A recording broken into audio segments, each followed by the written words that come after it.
So hello everyone, I'm Bhavika Singh.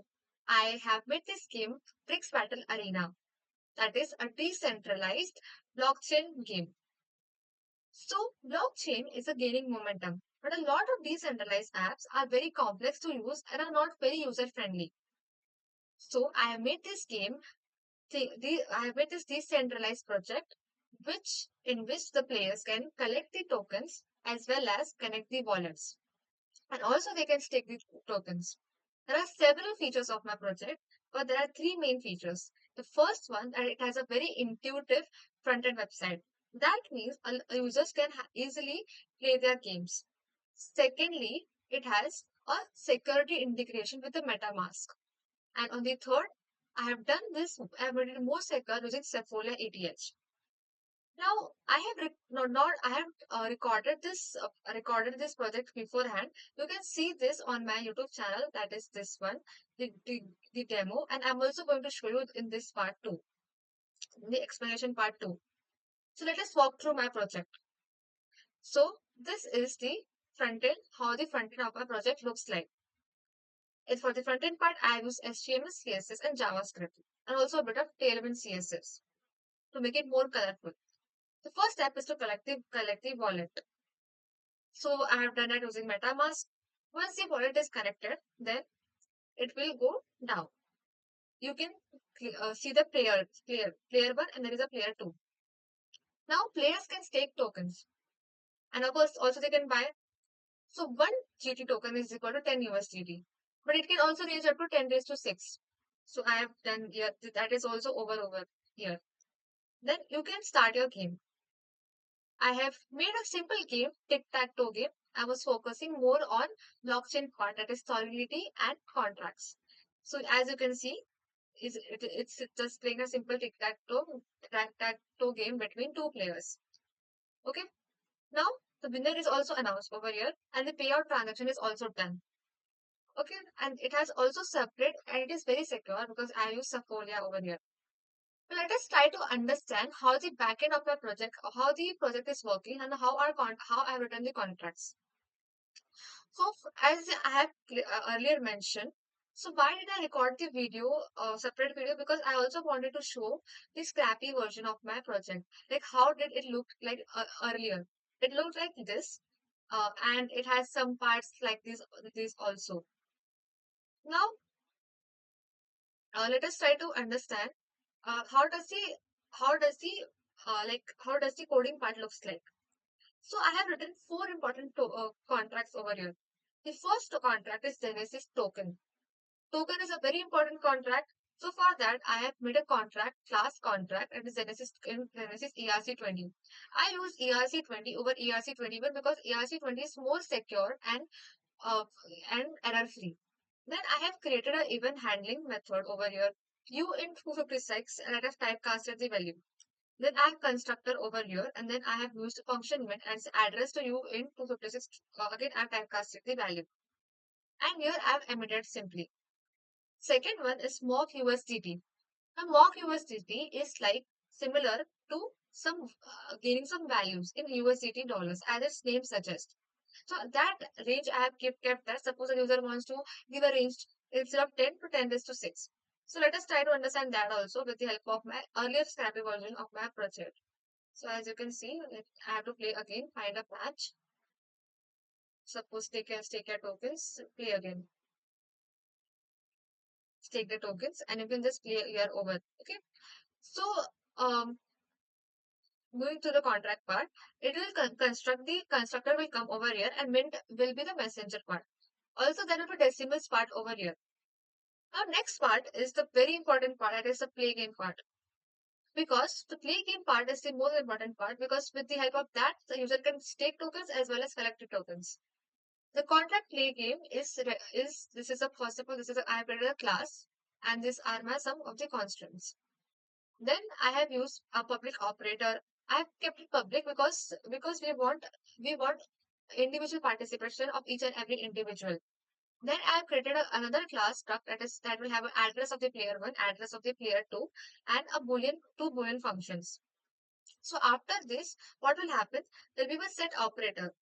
That is, If my operator is not equal, suppose there is no match found, then it will directly tend to 0. Then there will be function create match. If there is a match, require is one of the most important feature of the Node.js part. So this matches I have also created between the users and the sender. This stake part is also a very important part that is done by the MetaMask along with the integration of this contracts.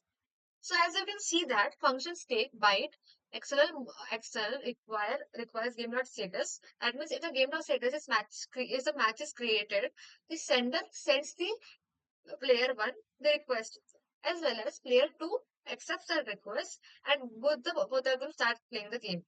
As you can see over here, just a second.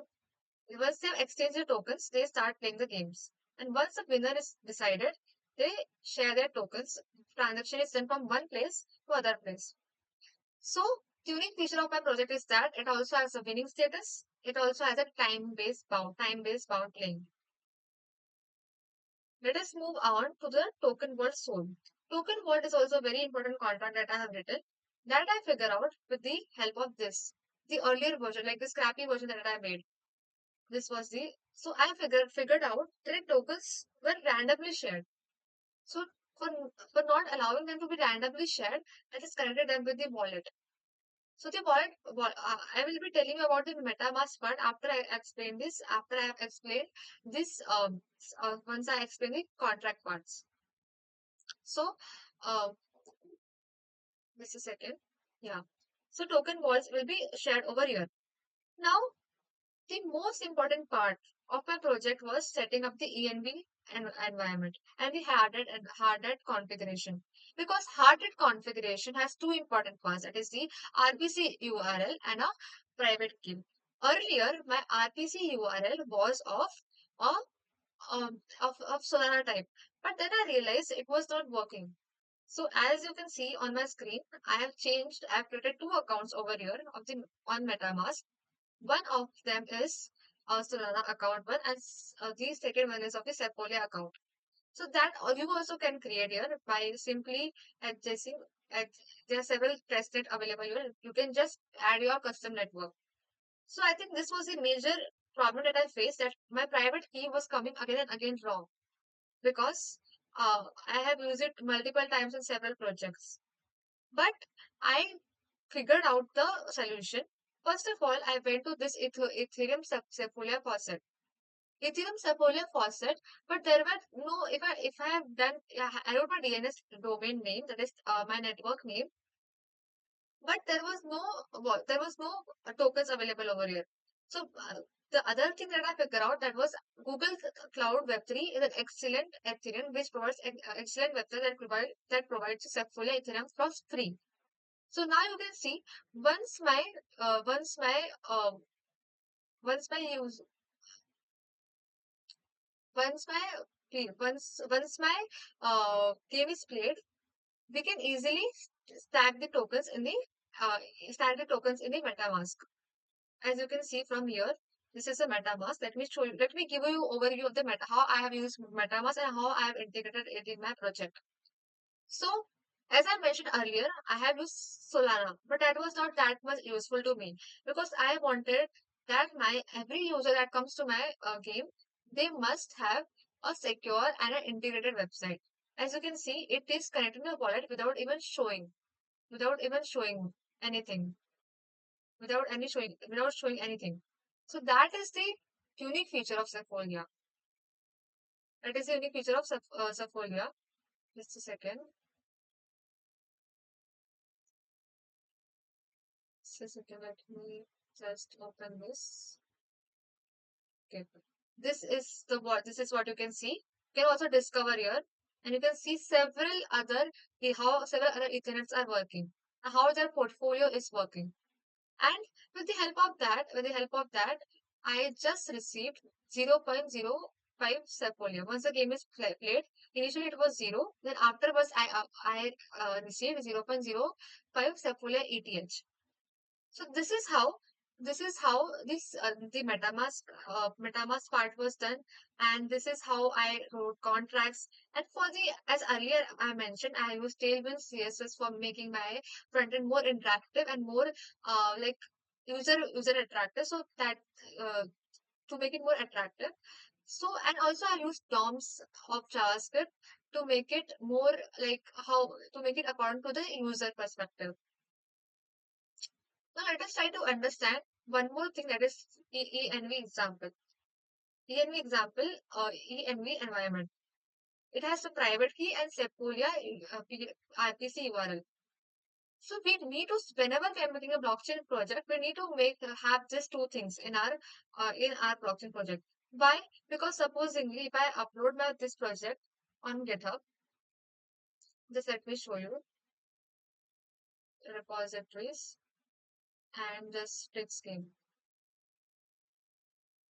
So anyone can commit to my changes, anyone can fork and just play with my just do something to my private URL, which is close to my MetaMask.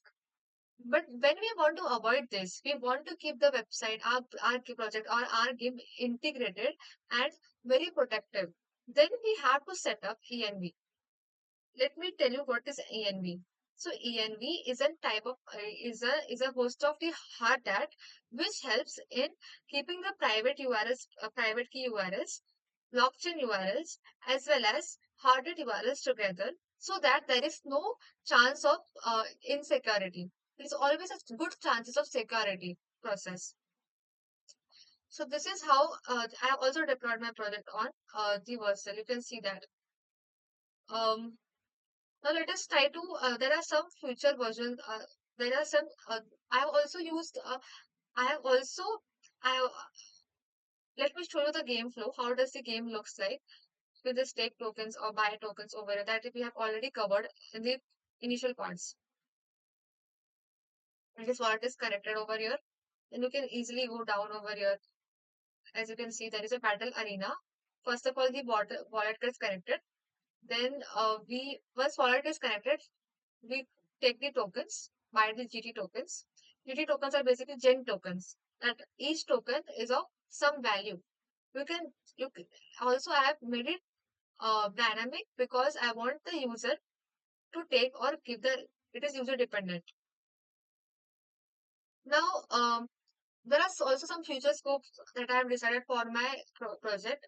First of all, is basically obviously to make it multi-game player of something like chess or like cubic oil, something like that. Secondly, I want to add more tokens to it. Like now, I have only added one token, as you can see over here. I've just added one Sepolia ETH token over here, but I need to add two more, 4 to 5 tokens more. Then I want to make it deploy to a layer 2, it is Polygon Ethereum, and I have to have leaderboards and player sets.